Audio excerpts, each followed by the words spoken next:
తొలి తెలుగు చారిత్రక నవలా రచయిత కవి సామ్రాట్ బ్రహ్మశ్రీ నోరి నరసింహశాస్త్రి గారి నారాయణ భట్టు నవల 15వ భాగం.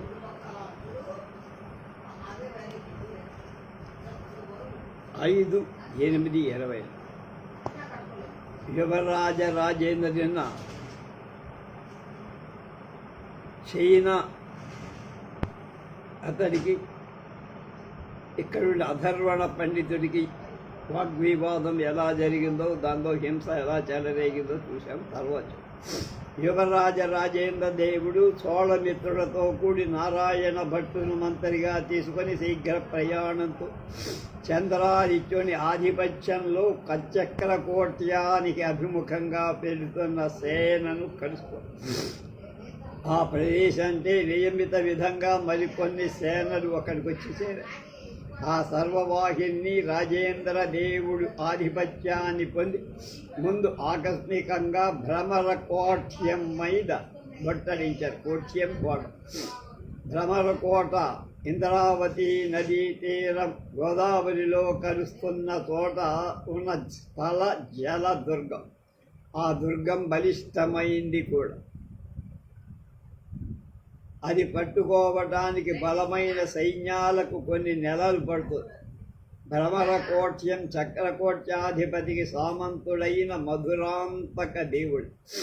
మధురాంతక దేవుడు ఆంతర్యంలో రాజరాజ నరేంద్రుడి భక్తుడే. మధురాంతకుడి రాజగురువైన మేడిపాత్రుడు నన్నయ్య భట్టారకు, నారాయణ భట్టులకు, వజ్జయ కుమారుడికి కాంచీపురంలో సహాధ్యాయు. మధురాంతక దేవుడు ఎప్పటికైనా స్వతంత్రుడు కావాలని అర్థిస్తూ తన దృష్టి అంతా కూడా చక్రకోటాధిపత్యంపై ఉంచుకొని రాజరాజు బలాల మీద ఆధారపడి ఉన్నారు. మధురాంతక దేవుడు దుర్గాన్ని రక్షించే ప్రయత్నంలో ఉన్నట్టు నటించారు. కానీ ఆకస్మికంగా వేగి సైన్యాలు ముట్టడించినందుకు విధి లేక లొంగిపోయినట్టు లొంగిపోయి. అందుచేత ఆంతరంగికులకు తప్ప ఎవరికి ఈ రహస్యం తెలియదు. వేంగి సైన్యాలు యువరాజు నాయకత్వంలో మహావిజయం పొందాయని పొంగిపోయి. ద్రావిడ దేశంలో యువరాజు అభ్యసించిన రణ విద్య అద్వితీయమని ఆ చుట్టుపక్కల వ్యాప్తి పెరిగింది కీర్తి. భ్రమరకోట్య పతనం చేత యువరాజు చక్రకోట్య దండయాత్ర సులభ సాధ్యమే. భ్రమరకోట్యం చైత్ర బహుళ అమావాస్య బుధవారం నాడే స్వాధీనమైపోయింది. యువరాజు మధురాంతక దేవుడి మహాసభాముఖంలో సామంతుగా కొనర్చుకొని బహుమానాలు గ్రహించి మన్నించి అతడి వద్ద అనేక నావలు యాత్రార్థం తీసుకున్నారు.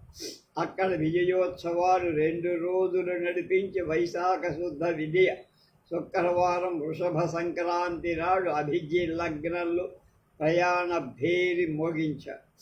ముందు ఇంద్రావతి నదిపై నావలలో సైన్యాన్ని తీసుకోపోవాలని అందుగల నావలన్నీ తీసుకున్నారు. కానీ చివరి క్షణంలో నేల మీదే ప్రయాణం చెయ్యటానికి నిశ్చయించి అలా చేశారు.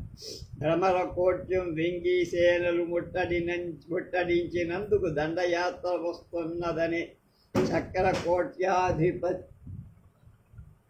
ధారావర్ష మహారాజు ఎరగడు.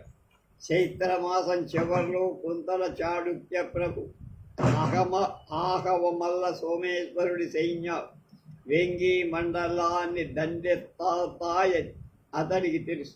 అలాగే తాను ఎందరో చారులను వెంగి మండలానికి పంపి ఎన్నో కేంద్ర స్థలాల్లో అలజడులు జరిపించడానికి ప్రయత్నాలు చేశారు. రాజమహేంద్రవరంలో రాజబంధువులో కుమార షట్కం బౌద్ధ సంఘారామాల సహాయంతో రాజద్రోహానికి పెద్ద ఎత్తున చేస్తున్న ప్రయత్నాలు నిరాటంకంగా సాగిపోతున్నాయని అతడికి వార్తలు వచ్చాయి. అలాగే తాను రాజరాజ నరేంద్రుడి మహాసభకు కప్పం కానీ ప్రతినిధి కానీ పంపకపోవడంతో రాజ్యసభలో బహిరంగంగా ఎలాంటి రోష ప్రదర్శనము జరగల. అప్పటికి రాజరాజు అసమర్థత వలనే అలా చేశాడు అనుకున్నారు.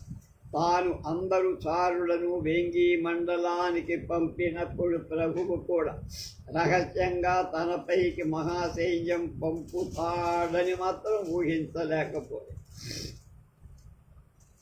ఆహవమల్ల సోమేశ్వరుడు కూడా ధారావర్షుని మోసగించల. చైత్ర పూర్ణిమకే వేంగి మండలం పశ్చిమ వైపు సరిహద్దుకు చాముండరాయడనే దండనాథుడి అధీనంలో మహాసేన ఒకటి పంప. ఆ సేన దండెత్తడానికి అని నెపంతో నిరీక్షిస్తూ ఇంతలో యాత్రా సన్నాహాలు పూర్తి చేసుకుంటూ ఉన్నారు. ఇంతలో కామరాజపుత్రుడు తను శిక్షిస్తూ రాజరాజ నరేంద్రుడిచ్చిన తీర్పుపై కుంతలేశ్వరుడు మనవి చేసుకోవటం అవకాశం ఇవ్వబడి అని అర్థించాడు. రాజరాజు ఇది నిర్లక్ష్యం చేశాడని వార్త కుంతలేశ్వరుడికి చేరింది.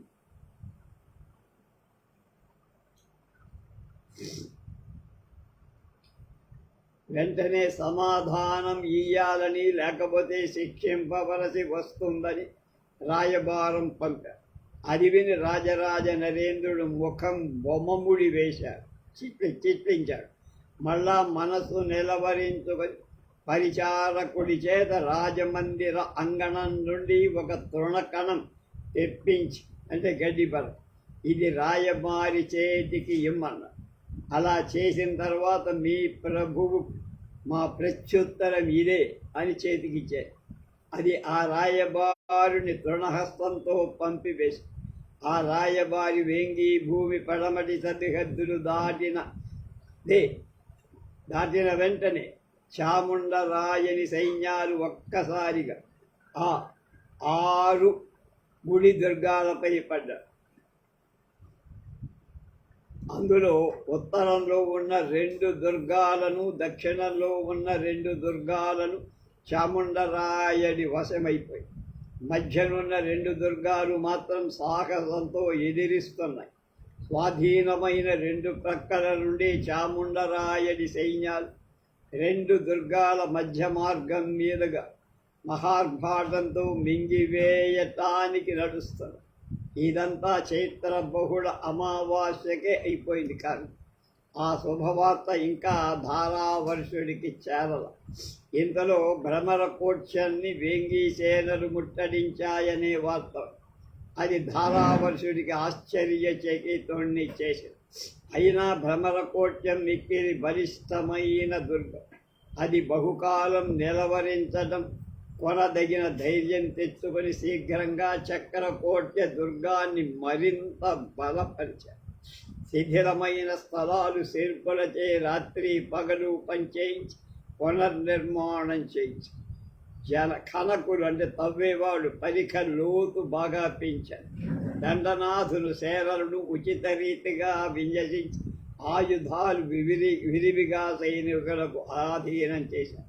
వర్తకులు కోటలో అందరకు సంవత్సరానికి సరిపోయే ఆహార పదార్థాలు, అశ్వాలు, వాటి గ్రాసం పదిలపరిచారు. దూరంగా ఒక కొండపై గల సరోవరం నుండి రహస్య మార్గంగా ఆ దుర్గ మధ్యానికి వింధ్యవాసినీదేవి ఆలయములోని వాపి కోదనికి జలం వస్తూ వింధ్యవాసినీదేవి చక్రకోట్యాధిపతుల కులదేవత. ఆ వాపిలో అంటే బావిలో స్వయంభూలింగం కలదని ఒక ప్రతి. ఆ వాటిలో నూతిలో జలం ఎంత తోడినా ఇంకా వస్తువులే. అదే దుర్గంలోని సమస్త జీవులకు జీవన ఆధారం. ఆ వాపి జలమూలం దుర్గ రహస్యాల్లో ఒకటి. దండయాత్రలు వచ్చినప్పుడు దుర్గంలో నుండి కొన్ని ఇతర కూపాలు బాగు చేయించడం పూర్వాచారం.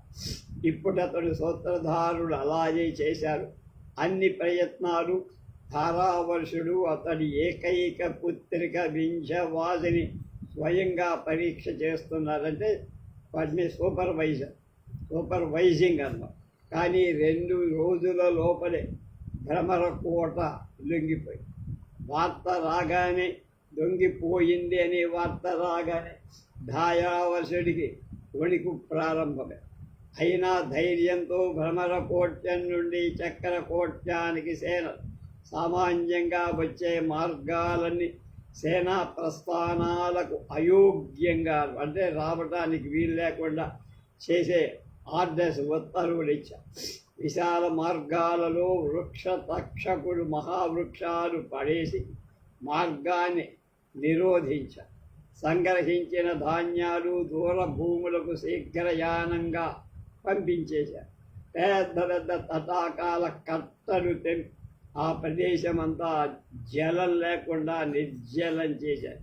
ఇదంతా రాజకీయ వ్యూహం. ఇదంతా రాజేంద్ర దేవుడు అంతకు ముందే జరుగుతుందని శంకించి దానికి సిద్ధపడి ముందు ధారావర్షుడు ఊహించిన మార్గాల్లోనే యాత్ర చెయ్యాలని వాడిలాగానే ప్రకటించారు. అలా వెళ్తున్నట్టుగా.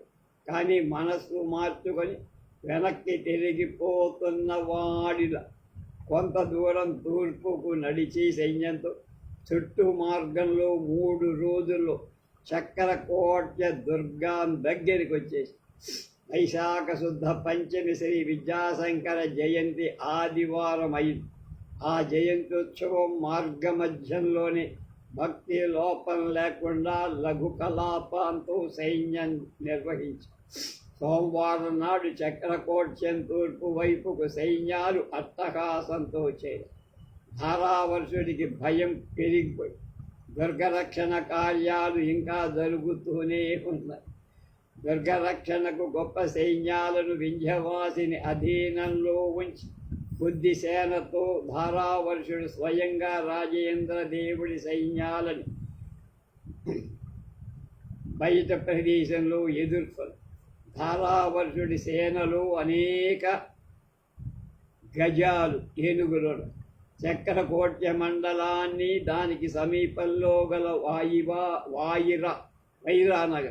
వైరా నగరం అనే నామాంతరం గల వజ్రపుర ప్రాంతాన్ని గజాలకు వజ్రాలకు జన్మస్థానాలు అంటే అక్కడ బాగా దొరుకుతాయి. రాజేంద్ర దేవుడికి గజబలం తక్కువ, అశ్వబలం ఎక్కువ. అశ్వబలాలను వామ దక్షిణ పక్షాలలో ఉంచి ఉన్న గజబలాన్ని మధ్యలో ఉంచి కానీ ఆ గజబలానికి ముందు నడవకుండా ఒక ఉన్నత ప్రదేశంలో నిలిచి ఉండేట్లుగా ఆజ్ఞ ఇచ్చారు. ఆశ్వికులు మాత్రం విద్యుద్వేగంతో ధారావర్షుని సైన్య పక్షాలను తాకారు.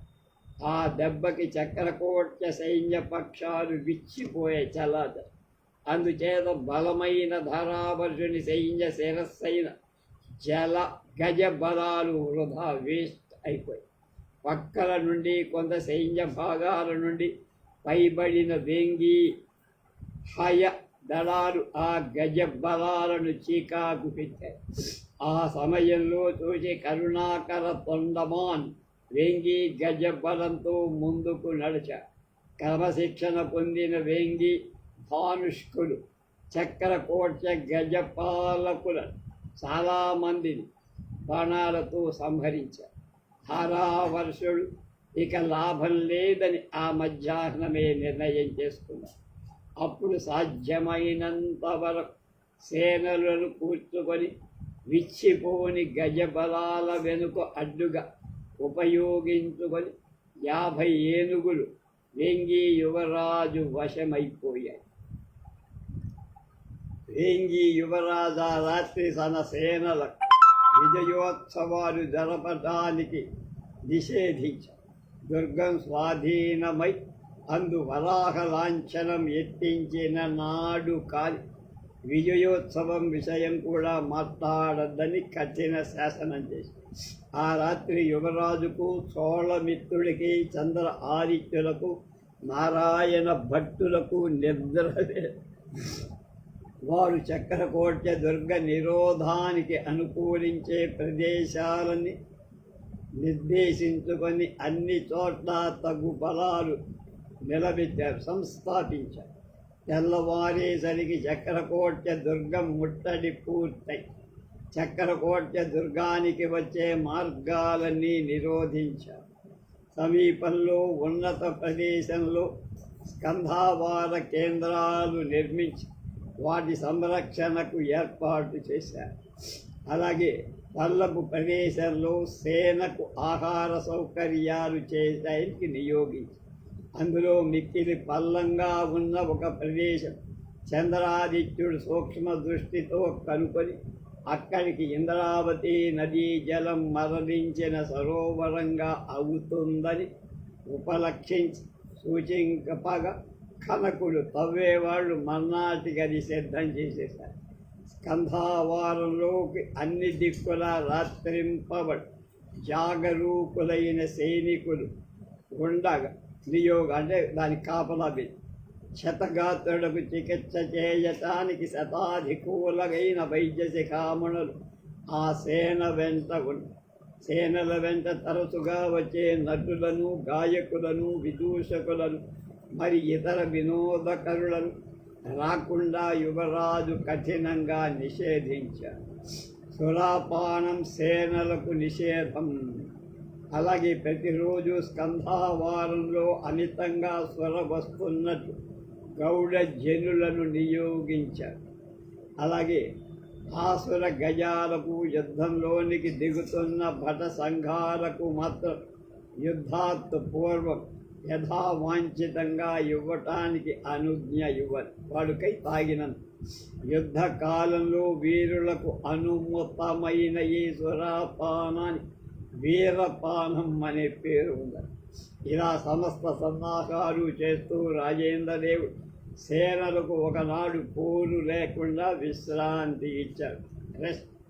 ఎదుట దుర్గంలో మహాసేన ఉండగా ముట్టడించిన సేనలకు విశ్రాంతి ఉంటుందా? వడలు మరచి నిద్రించుటకు అవకాశం ఉంటుందా? విశ్రాంతి పొందటం అంటే తాముగా యుద్ధానికి తలపడకూడదు. ఈ విశ్రాంతితే సైన్యాలకు మరునాటికి కొత్త శక్తి వస్తుంది. తాను కష్టనిష్ఠూరాలు పరీక్షించి ఆలోచించుకోవటానికి యువరాజు అవకాశం కలిగి చక్రకోట్య దుర్గం ఇంద్రావతి నది తూర్పు నుండి దక్షిణంగా తిరిగిన మలుపులో ఉంది. అందుచేత ఉత్తరానికి పశ్చిమానికి దానికి తవ్వని అగర్తగా ఆ నది ప్రవహిస్తుంది.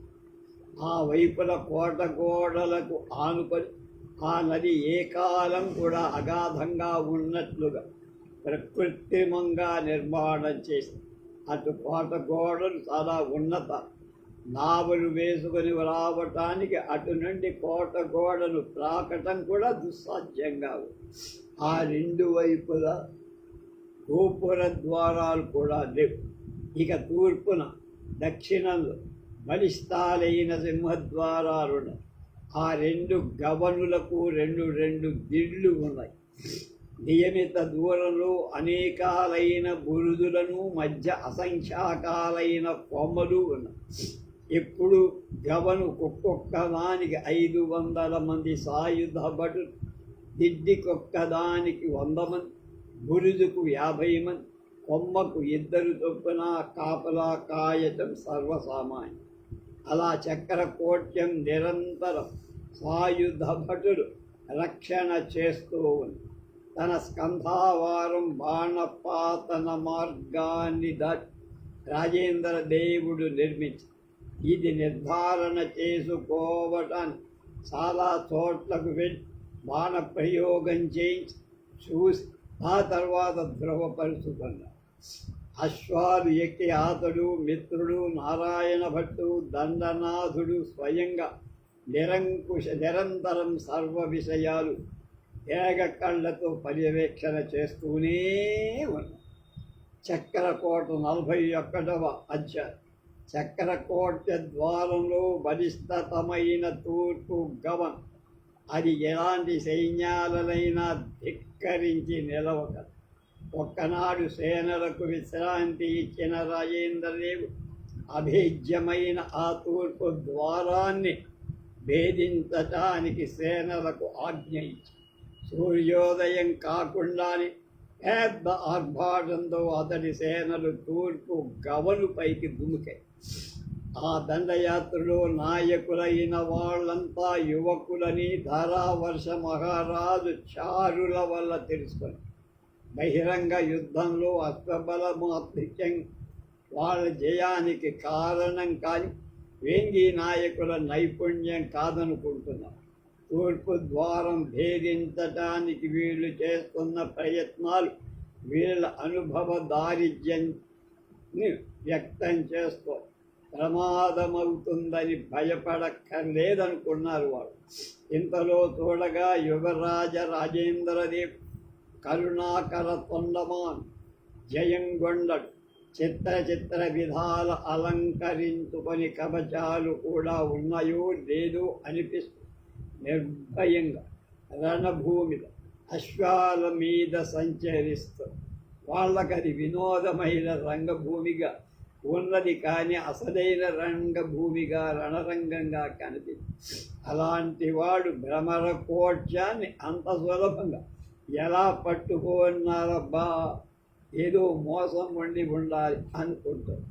సేనానాథుడితో రణభూమిలో సంచరించడం ధారావర్ష మహారాజుకు వినోదావహమై వెంటనే ధానుష్కుల వాళ్లపై లక్ష్యముంచి అవకాశం చిక్కినప్పుడు బాణాలతో కొట్టమని ఆజ్ఞాపించి ఎంతో సేన నష్టమైన తరువాతనే ఆ గోపురం దగ్గర గజాలు పోవటానికి మాత్రం కొంత అనువుగా అగర్తలో దారి ఏర్పడి 2 రోజుల నాటి బహిరంగ యుద్ధంలో వేంగి సైన్యం ఛేదించుకున్న చక్రకోట్య గజాలని ప్రధానంగా ద్వారభేదనానికి ఉపయోగి వాటి ముఖాలకు లోహపు పట్టాలు కట్టారు.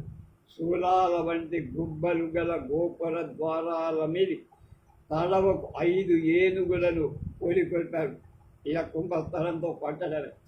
ఆ గజాలు వాటిపై ఆరోహించిన వారి కోటపై నుండి సైనికులు బాణాలతో, అగ్నితో, కాగిన నూనెలతో, శిలల రాళ్లతో అదేవిధంగా అనేక విధాలుగా బాధలు పెట్టారు.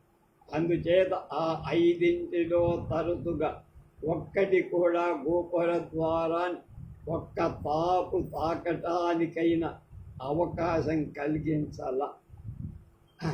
మార్గం సరిగా లేనందు తప్పి తాచిన తావు కూడా బలంగా తగులటలే. కోటపైనున్న వాళ్ళకి ఇది వ్యర్థ ప్రయత్నంగా కనిపిస్తోంది. అది విజయముగా తమ గజాలే అయినా శత్రువులు హస్తం చేసుకొని వాటిని ఈ విధంగా వృధా చేసుకొనటం ఏమి బుద్ధిహీనత అనుకుంటున్నారు. వేంగి సేనల బుద్ధిమాంద్యం చూస్తున్న కొలది కోట గోడల పైన సైనికుల ఉత్సాహం పెరుగుతుంది. ఇక బయట యువకుల ఉత్సాహం ఎంత ఆలోచించినా నిలవగలదు. రాజేంద్రదేవుడి సైనికులు చీకాకు పడుతున్నారు.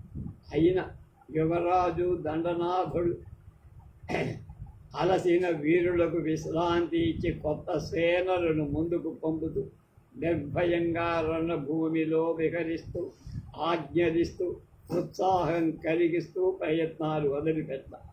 గజాలు ద్వారభేదాన్ని ఈ కొనబోవునప్పుడు అందరూ సైనికులు కోట గోడల కెగబ్రాకటాన్ని త్రాటి నిచ్చెలతో, ఉడుముల పూనిన సూత్రాలు దారాలతో ప్రయత్నించారు.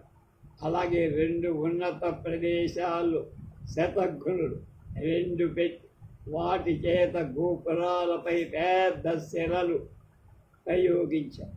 చక్రకోట సైనికులు పేరు వెళ్ళటమే కానీ శతఘ్నులను ఎప్పుడు అంతకు ముందు చూడరు. ఈ కొత్త యంత్రాన్ని చూసి మొదట్లో వాడు కొంచెం కలత చెందారు. కానీ శతఘ్ని ఒక్కొక్కటి జాముకు 2 శిలల కంటే ప్రయోగించటం లేదు. అలాగే అవి ప్రయోగించేవారు దక్షులు కాకపోవటంతో అవి ఎక్కడికి లక్ష్యం పెట్టారో అక్కడికి వెళ్తారు. అభ్యాసమంగా బాధ తప్పించుకోవడం కోటలోని వాళ్ళకి సులభ సాధ్యమై, అది పెరగక విశ్రాంతి తీసుకోకుండా యువరాజు అతడి చోళమిత్రుడు తిరుగుతూ సైనికులకు కొత్త ఉత్సాహాన్ని ధైర్యాన్ని కలిగిస్తున్నారు. దానికి తోడు ముందుకు పోయే భటులను గజాల కరువు తీరా వీరపానం లభిస్తారు. అనగా కానీ అది ఆవేశాన్ని కలిగించి ముందుకు పోవటానికి మైమరపుతో కలిసిన ధైర్యం కలిగింప కలదు. కానీ వాడు పొందుతున్న గాయాలను నెత్తుర్ని ఆపగలదా? అగ్నివర్షం చేత కమలిన దేహాలను సరిచేయగలదా? మొదటి నాటి ప్రయత్నంలో కోట గోడలు కానీ గోపురం కానీ దిడ్లు కానీ ఏ మాత్రం చెల్లించలా వీళ్ళకి స్వాధీనం కాదు. సాయంత్రానికి యువరాజు మిత్రుడైన జయగొండడు బాణగతుడై కుటీరంలో శస్త్రచికిత్స పొందుతున్నారు అనే వార్త అంతటా మారుమోగింది. ఆనాడు గోపురాన్ని గోడలను సమీపించటానికి వెంగి సైన్యాలు చేసి కొన్న స్వల్ప అవకాశం కూడా ఆ రాత్రి కోటలోని సైనికుడు నాశనం చేసి పరిఖ యథాప్రకారంగా ఉండేటట్లుగా చేశారు. మర్నాడు మళ్ళా కిందటి రోజుల్లాగానే ప్రయత్నం మొదలు. మళ్ళా వెంగి సేనల ప్రయత్నాలు వ్యర్థం. కోట ఎంత కూడా బీటువారు. ఆనాటి సాయంకాలానికి కరుణాకర తొండమాన్ కూడా బాణహతుడై పడుకున్నాడు. ఈ వార్త వేంగి భటులను దుఃఖాక్రాంతుల్ని చేసి మూడవ రోజు కూడా మళ్ళా అదే విధంగా ప్రయత్నం జరిగింది. ఈ రోజున యువరాజు యుద్ధరంగంలో కనపడు. అతడి చోళమిత్రుడు అపాయ స్థితిలో ఉన్నారని వారిని చూడటానికి కుటీరాలను వదలకున్నాడని యువరాజు అంగరక్షకుడు ఒక వార్త ప్రచారం చేసి అలాగే అంతా నిర్భయంగా రణరంగంలో తెరగటం పాడి న్యాయం కాదని నారాయణ భట్టు బోధించాడని ఇంకొక వార్త కూడా వ్యాపింపది. ఏది ఎలా అయినా యువరాజు ఆత్మరక్షణ ప్రయత్నంలో ఉన్నందు అశేష భట సమూహం చాలా హ్యాపీ, సంతోషంగా. యువరాజు చోళమిత్రుడు రణభూమికి రాకపోవటం వల్ల ఈనాడు రణభారమంతా చంద్రాదిత్య దండనాథుడి మీద ఉన్నది. అతడు బహు సమర్థుడు. చోళ దండనాథుడు లేకపోతే అతడు ఒక్కడే ఆ కొరత తీర్చగలుగ. అలాగే అతడు చక్రకోట్య మండలాధిపడి. ఏకైక పుత్రిక వింధ్యవాసిని విషయంలో అనేక అద్భుత కథలు విని ఉన్నారు. ఆమె బహురూప లావణ్యవతి విద్యావతి. ధారావర్షుని పుత్ర సంతానం కలగదిని జ్యోతిష్కుడు చెప్పి ఉన్నందువల్ల అతడు ఆమెను పుత్రుల్లాగానే పెంచుతాడు. పురుష వేషంలో అస్త్రశస్త్ర ప్రయోగాది రాజపుత్ర ఉచిత విద్యలన్నీ ఆమెకి నేర్పింది. అందులో ఖడ్గ సాధనంలో ఆమె అద్వితీయురాలు.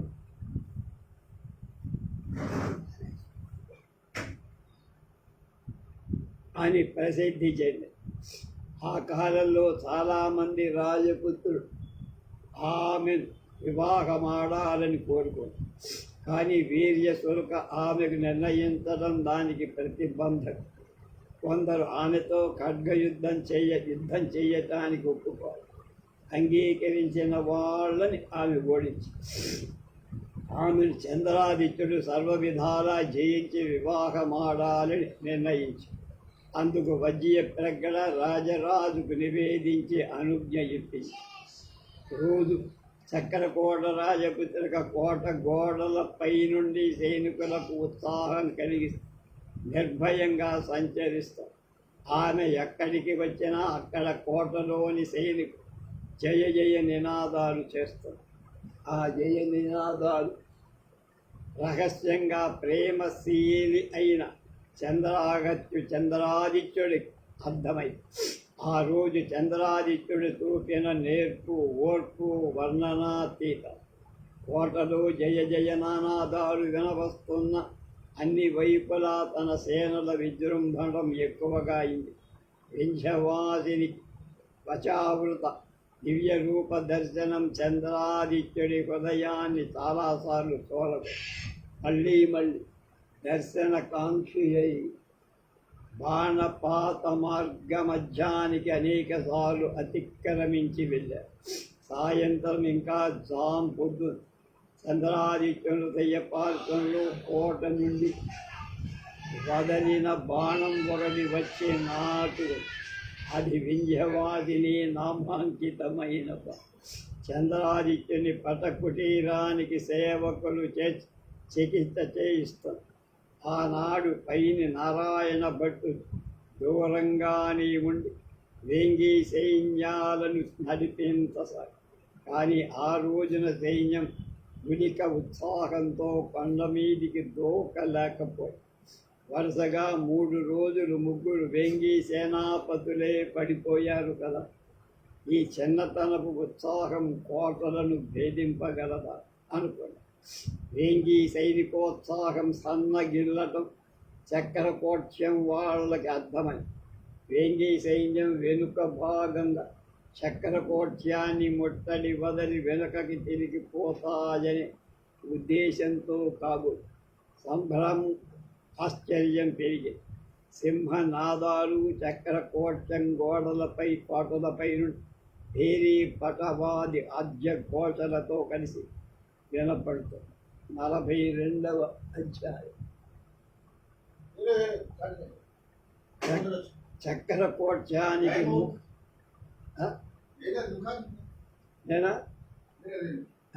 చక్రకోట్యానికి 3 క్రోసుల దిగువ ఇంద్రావతి నదీ తీరంలో ఇంద్ర విహారం అనే గొప్ప బౌద్ధ క్షేత్రం. వైశాఖ మాసంలో అష్టమి నుండి పౌర్ణమి వెళ్ళేదాకా ఉత్సవాలు జరుగుతాయి. చక్రకోట్య మహామండలం నుండి పాతి అయిన భ్రమరకోట్య మండలం నుండి యాత్రికులు ఆ ఉత్సవానికి బాగా వస్తారు. చక్రకోట్య మండలం యుద్ధంలో నిమగ్నమై ఉన్న ప్రజల తీర్థయాత్రలకు ఉత్సవాలకు దేవ పూజలకు నిషేధమైంది. రాజులవి అవి ప్రజాసామాన్య జీవనానికి భంగకరంగా ఉండవు. కాకపోతే యుద్ధ సమయంలో వేడుకలు కొంత తగ్గుతాయి. చేరే యాత్రికుల సంఖ్య కొంత తగ్గచ్చు. చక్రకోట్య దుర్గద్వారాలను యువరాజ రాజేంద్రదేవుడి సైన్యంతో ఛేదించడానికి ప్రయత్నం చేస్తూనే ఉంది. ధారావర్ష మహారాజు కుమార్తె వింధ్యవాసిని ఇతర దండనాథులు వేంగి సైన్యాన్ని తరిమివేయటానికి విశ్వ ప్రయత్నం చేస్తారు. ధారావర్షుని సైన్యంలో చుట్టుప్రక్కల జనం ఎందరూ చేరారు. అలా చుట్టుపక్కల జనులు రాజేంద్రదేవుని సైన్యానికి ఎన్నో విధాలుగా సేవలు చేస్తూ ఉన్నారు. చక్రకోట్యానికి వస్తువులు చేరకుండా రాజేంద్రదేవుడి సేనలు ఆపేస్తూ రాజేంద్రుడి సేనలకు పాలు పెరుగు సుర ఇవి వాడుకలో ఉండే ద్రవ్యాలు చేరకుండా ధారావర్ష మహారాజు సేనలు దండనాథులు రహస్యంగా సాధ్యమైనప్పుడు బహిరంగంగా అది కట్టడానికి ప్రయత్నిస్తారు. ఇలా ఉభయ సేనల వాళ్ళు నిరోధాలు తప్ప సామాన్య ప్రజలు తమ కార్యాలు చేసుకోవడానికి విశేషమైన భంగమేం కలగదు. రైతులు తమ పొలాల్లో పనులు చేసుకుంటున్నారు. ఎవరి పనుల మీద వాళ్ళు రాకపోకలు జరుపుతూనే ఉన్నారు. నావికులు పడవలు నడుపుతున్నారు. చక్రకోట్య పరిసరాలలో మాత్రమే నావలకు నిరోధం. అటు ఎగువ కానీ ఇటు దిగువ కానీ ఎలాంటి ఆటంకం లేదు. ఇంద్ర విహారానికి భగవత్ సేవ కొరకై 4 వైపుల నుండి యాత్రికులు వస్తున్నారు. రోజుకొక వాహనం చొప్పున బుద్ధ విగ్రహాలు ఆ ఉత్సవ కాలంలో ఊరేగు. ఆ సమయంలో భక్తులు భజనలు చేస్తూ దీపస్తంభాలతో వీధుల వెంట గంతులు. కొందరు కేవల నామ సంకీర్తన చేస్తారు, కొందరు నృత్య ప్రదర్శన చేస్తారు, కొందరు వివిధ వేషాలు ధరించి బుద్ధ జాతక కథలు ప్రదర్శిస్తారు. పూలు బొమ్మలాటలు జరుగు. వీధుల్లో నాటక ప్రదర్శనలుంటాయి. వీటన్నిటితో పాటు తమ వస్తువులు ఎక్కువ ధరలకు విక్రయించటానికి వర్తకులు మూగుతారు. సామాన్యంగా లభించని వస్తువులు ఎన్నో అప్పుడు దొరుకుతాయి. కాన అట్టివి కొనేవాళ్ళ వేడు కలవాళ్ళు అక్కడ ఎక్కువ లాభాలు సంపాదించటానికి వస్తారు. అలసులైన సామాన్య జనులు ఆ ఫలతృష్ణతే ఈ ఉత్సవానికి రావటంలో ఆశ్చర్యమేమి. అందులో వినోదం కలిగించే పుణ్య సంపాదన కూడా చేయటానికి ఉపయోగపడే ఉత్సవం. జన హృదయం అవగతం చేసుకున్నవాళ్ళు బౌద్ధులే. బుద్ధోత్సవానికి వెళ్ళేవాళ్ళు ప్రధానంగా ఆకర్షించేవి ప్రభలు. వీపుల పైన బళ్ళ మీదన కావు, అవి వెళ్ళే నావల మీద కూడా వెళ్తాయి. సమున్నతమైన ఎత్తైన ఆ ప్రభల దర్శనం చూసేవాళ్ళ మనోనేత్రానికి చిరకాలం మరుపు రాక మనసులో నిలిచిపోయి. ఈ సంవత్సరం భ్రమర కోట్ల సమీప గ్రామాల నావలపై తీసుకుపోవట బాగా ఎత్తైన ప్రభలు కట్టారు. అంత పెద్ద ప్రభలు పైకెత్తినప్పుడు ఆ నావలు తలకిందులై పడిపోకుండా ఎలా ఉంటాయో ఊహించడం కూడా ఆశ్చర్యం. అవి పెద్ద నావలపై తెరచాపలపై ఎత్తటానికి దింపటానికి వీలుగా ఏర్పడ్డాయి. అవి అద్భుతమైన రంగులతో చిత్రింప, కానీ ఆ ప్రభలు పైకెత్తుట కష్టసాధ్యమైనందువల్ల తరచుగా నావలపై పండుకోబట్టే నడుస్తాయి. అలాంటి ప్రభలున్న నావలు అనేకలు ఇంద్రవిహారానికి ఉత్సవానికి వచ్చాయి. బౌద్ధుల ఉత్సవాలు అతి మనోజ్ఞాలు. చిత్రకారు, శిల్పుడు, రంగులు వేసేవాడు, వస్త్రాలు వేసేవాడు, మళ్ళీ ఎన్నో రకాల చికిలి పనివాడు బౌద్ధ అభిమానులే వాళ్ళం. అందుచేత ఆ ఉత్సవాల శోభ బహుముఖంగా ప్రకాశిస్తుంది. భూలోకంలో లాగా కేవలం దేవేంద్ర వైభవం, ఇంద్ర విహార ఉత్సవం కూడా వచ్చిన వారు చూడటానికి కొత్త బాగా ఆనందంగా ఉంది. ఆ రాత్రి కంఠోత్సవం, కంఠక ఉత్సవం. శాక్య గౌతముడు విరక్తుడై వెడలిపోవటానికి నిశ్చయించిన రోజు. ఆనాడి అతని ధర్మపత్ని యశోధరాదేవి ప్రథమ పుత్రుణ్ణి ప్రసవించింది. రాహులకు వార్త వచ్చి మరొక రాహుకాలం మరి ఒక రాహులం సంఖ్యల పుట్టిందని అతడు పలికాడు. ఎవరు? బుద్ధుడు. కొడుకు పుట్టే వాడి పేరు రాహులం. కనుక రాహులం అంటే సంఖ్య. మరొక సంఖ్యలు నాకు తగులుకుంది అన్నట్టు. ఆ రాత్రి యశోధరను రాహులు తండ్రి శుద్ధోదరుడి రాజ్యాన్ని, ఐశ్వర్యాన్ని, సమస్తాన్ని వది లోక ఉద్ధరణ కోసం ప్రయాణమయ్యారు. అతని సారథి చంద్రుడనొక్కడే అతని కొంత దూరం అనుసరి. గౌతముడికి ప్రేమ పాత్రమైన అశ్వం కంఠకం. ఆ కంఠకం ఎక్కే అతడు కపిలవస్తు నగరం దాటి వెళ్ళారు. చాలా దూరం పోయినంత వద్ద ప్రేమ పాత్రులందరూ అప్పుడు సుఖనిద్రలో మునిగి ఉన్న కపిలవస్తు నగరాన్ని చివరిసారిగా చూడాలని కోరిక కలిగి వెంటనే గౌతముడు ఆ అశ్వాన్ని ఒక్కసారి వెనకకు మళ్ళీ దూరంలో వెన్నెలలో కడపడే కపిలవస్తు నగరాన్ని కన్నుల పండుగగా చూశారు. అదే కంఠ నివర్తనం అంటారు. కంఠక నిర్తీవనం కూడా. కంఠక నివర్తనం అని అనేక పేర్లతో బౌద్ధుల అనేక కావ్యాలు రాశారు, పాటలు రచించారు, చిత్రాలు గీశారు. కంఠకోత్సవానికి కీలు గుర్రాలను ఉపయోగిస్తారు. ఇంద్ర విహారంలో ఉపయోగిస్తూ ఆ అశ్వ విగ్రహం మహోన్నతంగా ఉంది. దానిపై రంగులు చాలా ఆకర్షకంగా ఉంది. 4 యక్ష విగ్రహాలు ఆ అశ్వపాదాలను పట్టుకుంటారు. గౌతమ అశ్వ పదధ్వనిచే జనాలు మేల్కొనకుండా చేయటం ఆనాడు 4 యక్షులు కంఠపాదాలు తమ చేతులపై వహించారని బౌద్ధ కథలో వర్ణింపబడింది.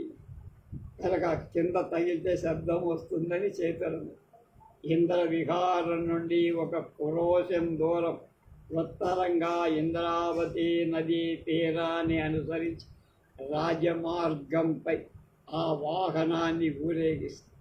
ఆ అశ్వంపై బుద్ధుడి ఉత్సాహ విగ్రహం, పక్క నిలిచిన చంద్రుడి విగ్రహం ఉంటాయి. ఆ సమయంలో జనసమూహాలు భూమి మీద, నదిపై, పడవల మీద కోలాహలం చేస్తూ ఉంటారు. ఆ వాహనాన్ని వెంబడిస్తారు. గమ్యస్థానం చేరిన తర్వాత ఒక్కసారి యంత్ర నియంత్రమై ఆ అశ్వ విగ్రహం వెనక్కి మళ్ళా వస్తుంది. అప్పుడు ఆ ఉత్సవ జనాలు చేసే సందడికి అంతూ పొంతూ ఉంది. భక్తులు ఆవేశంతో కేకలేస్తారు, పాటలు పాడతారు, స్తోత్రాలు చేస్తారు. కన్నుల వెంట ఏకధారగా బాష్ప జలాలు ప్రవహింపజేస్తారు. కన్నుల ఎదుట గౌతముడి వినిర్గమాన్ని మళ్ళా చూసినట్టే, అంటే ఊరు వదిలి వెళ్ళిపోయే సాక్ష్యమని వాళ్ళ దర్శనం అయినట్టుగా ఏడుస్తారు. ఆ భావ ఆవేశాన్ని ఎమోషన్ ఫీల్ అవుతుంది. సమస్త వాద్యాలు ఒక్క పెట్టున మూగు, అసంఖ్యాకాలుగా కొబ్బరికాయ అవకాశం ఉన్నప్పుడల్లా దైర్ఘికుడు శిరస్సులపై అయిన పొగలు కొడతారు. కనుక కొబ్బరికాయ నేల మీదే కాదు, తీర్థయాత్రికుడు బుర్రలు వెనుకుంటారు. కర్పూర హారతులు వెలిగిస్తారు, సుగంధ ధూపాలు వెలిగిస్తారు, వ్యాపింపజేస్తారు, జయ ఘోషాలు చేస్తూ గంతులేస్తారు. కంఠక నివర్తన ఉత్సవం చూసిన వాళ్ళు, ఆ కథ భక్తితో విన్నవాళ్ళు మళ్ళా ఇక పునర్జన్మ ఉండదని నమ్ముతారు. రాజులకు కూడా పరాజయం. అశ్వమల వెనక్కి విరిగి జనుల ఆవేశం అడగే వరకు కొంతకాలం అలా ఉంది. ఆ తర్వాత మళ్ళా యంత్ర ప్రేరితమై ఆ అశ్వం ముందుకు తిరుగు ఊరేగింపు 4 అడుగులు ముందుకు సాగి ప్రదక్షిణంగా మరొక మార్గంలో ఇంద్ర విహారం చేరు. ప్రతి సంవత్సరము జరిగే ఈ విధానాన్ని ఇవాళ కూడా కంఠ నివర్తనోత్సవం జరిగి ఎప్పటి ప్రకారమే ఆ ఉత్సవం గమ్యస్థానం చేరి, ఎప్పటి ప్రకారమే పడవలు, జనము, ప్రబలతో కోలాహలంగా దానిని అనుగమించి వెంట కంఠక నివర్తనం దర్శించి భక్తులు ఆవేశంతో అనేక వాద్యాల ధ్వని నిన్నుబట్టి సముద్రం పొంగి వచ్చిందా అనిపించింది. భక్తి తోడ కొందరు సేవించిన మద్యం చేత కొందరు పరవశులైపోయి భ్రమర కోట్ల పరిసరాల నుండి వచ్చిన నావలు ప్రభలతో ఆ ఉత్సవం అనుగమించి ఉత్సవం వీర ఉత్సాహంతో దిక్కులు దద్దరిల్లుతో అదే సమయంలో ఎందుకో ఆ నావలు ఆగక ముందుకు సాగిపోయాయి. అది గమనించిన వాళ్ళెవరూ లేరు. వేంగి పట్టణ సైన్యం చక్రకోట్యాన్ని ముట్టడి సాగించిన 3వ నాటి సాయంత్రం స్థితిగతులన్నీ కోటలోని వాళ్ళకు అనుకూలంగానే ఉన్నాయి. వేంగి సైన్యంలో వెనుక భాగం చలనం, ముఖ భాగంలో మాంద్యం దుర్గపాలకులకు ఆనందం కలిగి చక్రకోట్య దండనాథులంతా ఆ రాత్రి ఒక ఆంతరంగిక సభ చేశారు. సభకు అత్యుత్సాహంతో రాజపుత్రిక వింధ్యవాసిని ధారావర్షిని దక్షిణ భుజం ఆనుకొని వచ్చింది. అప్పుడు కర్తవ్యమేమి? ప్రస్తుతం కోట దండయాత్ర నుంచి తప్పించుకున్నట్లే పారిపోగు శత్రువులు వెంబడించాలా? కోట దాటి బహిరంగ యుద్ధంలో ఆ అపరిత సైన్యాలను ఓర్చు శక్తి మనకి ఉందా? ధారావర్షుడు స్వయంగా నడిపిన బహిరంగ యుద్ధ అనుభవం వల్ల జంకుతున్న రాజపుత్రిక మహారణముతో తన రణ పాండిత్యాన్ని ప్రదర్శించడానికి అదే మొదటిసారి. 3 రోజుల అనుభవంతో ఆమెకు ఆత్మవిశ్వాసం పెరిగి అందులో ఇవాళ వేంగి దండనాథులలో ప్రసిద్ధుడైన చంద్రాదిత్యుని వక్షస్థలంపై వర్మము చింపి బాణగతుని చేసినందు ఆమె యౌవన సహజమైన ఉత్సాహం బాగా ఇనుమడి తెల్లవారక ముందే ముట్టడించిన దెయ్యంపై పడి చెల్లా చెదలు చెయ్యాలని ఆమె ఆలోచిస్తుంది. వృద్ధామాత్యులు దండనాథులు అంత తొందరపడి పనికిరాదని, మన బలం అవతల వాళ్ళ బలం మరీ విమర్శించి చూసుకోవాలని కొంత శాంతాన్ని ఉపదేశం. బల విషయమైన వివరాలు చారుడు తెచ్చింది వాళ్ళు విమర్శిస్తూ లెక్కలేసుకుంటుంది. ఇంతలో ఆ రాత్రి వేంగీసేని వివిధాలమైన దివితేలు సిద్ధం చేస్తున్నారు అనే వార్తపై ఎందుకు శతగ్నితో మహాగ్ని వర్షం కురిపించే ప్రయత్నమా, ఆ రాత్రే పారిపోవటానికి చేసే సన్నాహమా, దూరంలో వేంగీ సైన్యం ప్రయోగిస్తున్న శతఘ్నిని సూక్ష్మ దృష్టితో పరిశీలించి చక్రకోట్య దుర్గంలోని సూత్రధారు శిల్పులు సమావేశమై నూతన శయనగృహులు నిర్మించే విధానం అని ఆలోచించి, కానీ ఆ శతగృహ నిర్మాణం పూర్తి అవ్వటానికి ఇంకా 2 రోజులైనా సమయం పడు. పారిపోయే వాళ్ళకి ఎన్ని దివిటీలెందుకు? జామున 2 రాళ్ళు విసరి శతగ్రికో ఎన్ని దివిటీవులు విసరగలరు? విసరినా వాడి అగ్ని మార్గ మధ్యంలో చర్రారకుండా అని విద్యవాదిని అన్నారు. రాజపుత్రక పలికింది బాగుంది, నిజం, సమంజసం అనుకున్నారు. శతగిరిలో ప్రవేశించటకై ఉండదు ఆ ప్రయత్నం. అయినా ప్రయోజనాన్ని ఉద్దేశింపకుండా మందుడు కూడా ప్రవర్తింపగవడు, అంటే తెలివితప్పుడు అనే చెప్తారు కదా పెద్దలు. వాళ్ళు ఏ ప్రయోజనం ఉద్దేశిస్తున్నారో మనం ఎరగాల్సి ఉందని ముసలి మంత్రి ఎవ్వరూ ఏం మాట్లాడకూడదని గమనించి రాజపుత్రికి అది పారిపోయే ప్రయత్నమే అనుకోను. కానీ అనుభవజ్ఞులకి ఇది నమ్మకంగా ఆ రహస్య సభ అర్ధరాత్రం వరకు జరుగుతుంది. ఆ సభ జరుగుతుండగానే దుర్గానికి పడమటి భాగం నుండి ఏదో వింత శబ్దం వెలపడి, ఆ శబ్దం నేల ఉరుములాగా దడ్డమని వర్షిస్తారు. ధారావర్షుడి భటుని పిలిపించి అడగ్గా వెళ్ళి వచ్చి ఇంద్రవిహారంలో కంటకోత్సవానికి వచ్చిన నావలు ప్రభలతో కొన్ని అటు సాగిపోతున్నాయి అని చెప్పారు. ప్రభలతో నావలు యుద్ధ సమయంలో కోట గోడ పక్కకి పోవటం ఏమిటి? అది ఆశ్చర్యం. నావలు అటు నడవకుండా నిషిద్ధం చేశాక వెంటనే ఆ నావలను నావికులను బంధించి తేవటాన్ని దండనాథుడికి ఆజ్ఞాపించాడు ధారావర్షుడు. ఆ దండనాథుడు వెళ్ళేటప్పటికి అక్కడ కావలి ఉన్న సైనికులు కలవరపడు నావికులపై బాణాలు ప్రయోగించటం నిరోధింప యత్నిస్తారు. కొందరు భటులు రహస్య మార్గంగా నది మీదకి పోయి ఆ నావలను ముందుకు సాగనీయకుండా అరికట్టడానికి ప్రయత్నిస్తారు. ఆ నావలు గజగమనంతో సాగుతూనే ఉంది. వాయువు స్తంభించిపోయి నావలపై ప్రభలు పైకి లేచి ఆ ప్రభలు సామాన్య ప్రభలు కావు. 2 నావలపై ప్రభలు ఒక చోట చేరగని 2 కలిసి ఒక గోపుర ఆకారం ఏర్పడి ఆ గోపురాలు కోట గోడల కంటే ఎత్తుగా, ఆ ప్రభల మధ్య భాగం నుండి వేంగి సైనిక వీరులు వచ్చి కోట గోడల మీద సులభంగా పాకి వెళ్ళిపోయి అందుకు గురుజులకు దూరంగా ప్రదేశాలు వాడు ఉపయోగించి ఆ సమయంలో యువరాజు స్కంధాభారము నీరవమయ్యి నిర్నిద్రంగా ఉన్నాయని అస్తంగతుడగుతున్న చంద్రకాంతితో కనపడి స్కంధావారం వెనక వైపున కదలుతున్న సైనికులు పశ్చిమానికి ఉత్తరానికి ఇంద్రావతి నదీ తీరానికి వేగంగా నడుస్తూ కొత్త విధంగా కమ్ముతుంది. కోటలో రహస్యాలోచన సాగుతూనే నావికుల సాహసం అరికట్టి వాళ్ళని శిక్షించడానికి భోజన దండనాథుడు రాజాజ్ఞలు నిర్వర్తించి మళ్ళీ తిరిగి ఎంతసేపే.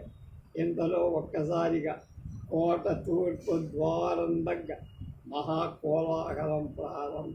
సాయంత్రం సన్నగిల్లి వెంగి సైనికులు ఉత్సాహం. నిశాచరుల ఆ రాత్రి వేళ ఒక్కసారిగా 100 రెట్లు విజృంభించినట్టు కలవ. ఒక్కొమ్మడిగా ఎన్నో ఏనుగులు తూర్పు గోపుర ద్వారాన్ని ఢీకొట్టుతూ చప్పుడు కోటంతా దద్దరిదిగో. ఈసారి వెంగి గజాలే తాకుతున్నాయి. ఏమిటి సాహసం? ఎక్కువ సైన్యాలు వచ్చాయా? పారిపోవటానికి ముందు బెదిరించటానికా ఈ ప్రయత్నాలు? చక్రకోట్య ఉత్తరంలో పశ్చిమంలో దుర్భేద్యం కదా. అలా ప్రాకారాలు ఉన్నతాలు బలిష్టాలు కదా. దాని పక్కనే తవ్వని అగట్టగా ఇంద్రావతి నది ఉంది కదా. ఎవరైనా అటు నుండి కోట గోడలెగబ్రాక సాహసించిన అలాంటి వాళ్ళని చంపేయడానికి అక్కడ కవులంత బలగా ఉంది. అందుచేత దుర్గరక్షకుడు తూర్పు ద్వారం వైపునే దృష్టిలు పెట్టి అక్కడికే సేనలు దండనాథులు ఎక్కువగా. అక్కడికే రాజపుత్రిక తండ్రి ఆజ్ఞ ప్రకారం ముందు విందగా వచ్చింది. ఆమె వచ్చిన తర్వాత దుర్గరక్షకుల ధైర్యం పెరిగింది. రాజపుత్రిక ప్రయత్నాల ముందు వేంగి వీరుల ప్రయత్నాలు క్షీణించాయి. ఒక్కసారి ఉన్న ఔద్ధత్యం రెండవ మాడు కల, అది మూడోసారి తగ్గుతుంది. కానీ ఎంతలో దుర్గం పశ్చిమ ప్రాకారంలో కోలాహలం ఎక్కువై దుర్గ రక్షకుల భయ విఫలనాదాలు రక్షణకు రావాలని అక్కడ నుండి సంజ్ఞలు వార్తలు వచ్చాయి. అక్కడ గోడ మీదికి వెంగి సైన్యాలు నిరంతరంగా వంతెన మీద నుంచి రావటం ప్రారంభించి ప్రతి ప్రభా గోపురాల మధ్య నుండి వాళ్ళు పుట్టుకొని వచ్చినట్లుగా చీమల బారులాగా పైకి లేకి వచ్చి ప్రకారం మీదికి సాయుధులై నడచి వచ్చి అలాగే అనేక చోట్ల జరిగింది. ఒక్కొక్క వాళ్ళు ఎందరు వస్తున్నారో కూడా ఊహించలేనంత మంది వచ్చి చాళుక్య సైనికుల మొదటి దాటికి నావికుల శక్తించడానికి రహస్య ఆలోచన సభ నుండి వచ్చిన దండనాథుడు చంపబడ్డాడు. చాళుక్య సైన్యాలు అక్కడి నుండి నెమ్మది దుర్గానికి నలువైపులా వ్యాపించి గండి తెగిన ఇంద్రావతి నది ప్రవాహంలాగా గాలి రేగిన చెలరేగు ధవానలను ఆ సైన్యం చక్రకోట్య దుర్గం అన్ని వైపులా ప్రసరించి దానికి దుర్గరక్షకులు ఎంత ప్రయత్నం చేసినా అడ్డగించలేకపోయి దుర్గానికి కలిగిన అపాయ వార్త నెమ్మదిగా కోటంతా తాకి తెల్లవారగానే కోట వెలుపలికి పోయి చాళుక్య సైన్యాలను తాకి వెన్నాడి తరమాలని ఆలోచిస్తున్న చాళుక్య సైన్యాలను తాకి వెన్నాడి తరుమాలని ఆలోచిస్తున్న చక్రకోట్య దండనాథుల ఆశలన్నీ భగ్నమై వాళ్ళందరికీ ఆ శత్రు సైన్యాలు లోపల ఎలా ప్రవేశిస్తున్నాయో కూడా అర్థం కావు. ధారావర్షుని ఆంతరింక సభ వెంటనే మరొక ఆలోచనలోకి ఆ సభలోని దండనాథులు ఒకరికొకరు దుర్గరక్షణ ఉపాయం ఆలోచించి బయటికి వెళ్ళొస్తున్నాం. కానీ ఆ మందిరం విడిచిపోయిన దండనాథుడు మళ్ళీ తిరిగి రావడం వాడు అయిపోతున్నారు. కొందరు వీర స్వర్గం అలంకరించారు, మిగిలిన వాళ్ళు బంధితులై ధారావర్ష మహారాజుతో అతడి వృద్ధ అమాత్యుడి రాజా ఈ ముట్టడించినవి కేవలం వేగి సైన్యాలు కావు, వారిలో చోళదండనాథులు కూడా ఉన్నారు. వారు కేవలం చోళ సైనికులు కొంతర దేశ భాగాలు జైన వసతులు దేవాలయాలే కాక గ్రామాలు కూడా తగలవి. అలా రాక్షస కృత్యాలు చేసి మహాపాపక చోడుడు అని బిరుదు పొందిన వారి దగ్గర రణ విద్య అభ్యసించిన వీరి చేతిలో మన ప్రాణాలు దక్కడం కల్ల. మనం ఏం చేద్దాం అని మీ అభిప్రాయం అని రాజు అడిగారు. మహారాజా, మహారాణి గుండ మహాదేవి ఇప్పుడంతా పత్నియే కదా, ఆమెను వెంటనే శత్రువుల బారి పడకుండా రహస్య మార్గంలో వరసూల పట్టణానికి చేర్చి అలా చేస్తే కానీ సోమేశ్వర ప్రసాదం ఫలిస్తే ఆమె గర్భం సురక్షితమవుతుంది. అది కష్టం. ఆమెతో మీరును వింధ్యవాసిని ఆత్మరక్షణ చేసుకోవడం నా అభిప్రాయం. ఆ మాటను విని ధారావర్షునిలా నిజమే కానీ నేను మాత్రం మీరందరూ అపాయంలో ఉంటే మిమ్మల్ని వదిలి ప్రాణరక్షణ చేసుకోనా? అప్పుడు వృద్ధామాత్యుడు రాజపత్రికను పిలిపి, అది నువ్వు కూడా మీ అమ్మగారిని అనుసరించి వెళ్ళటం క్షేమం. ఆ మాటలకు వింధ్యవాసిని ముఖం అంతర్గర్భితంగా రోషంతో సిగ్గుతో ఎర్రబడి, తండ్రి నన్ను మన్నించండి, మీ దక్షిణ పార్శ్వం వదిలిపోవటానికి నాకు ఇష్టం. మీరు ఆజ్ఞాపిస్తే మీ ఆజ్ఞ ఉల్లంఘించటానికి నేను వీలుపడు.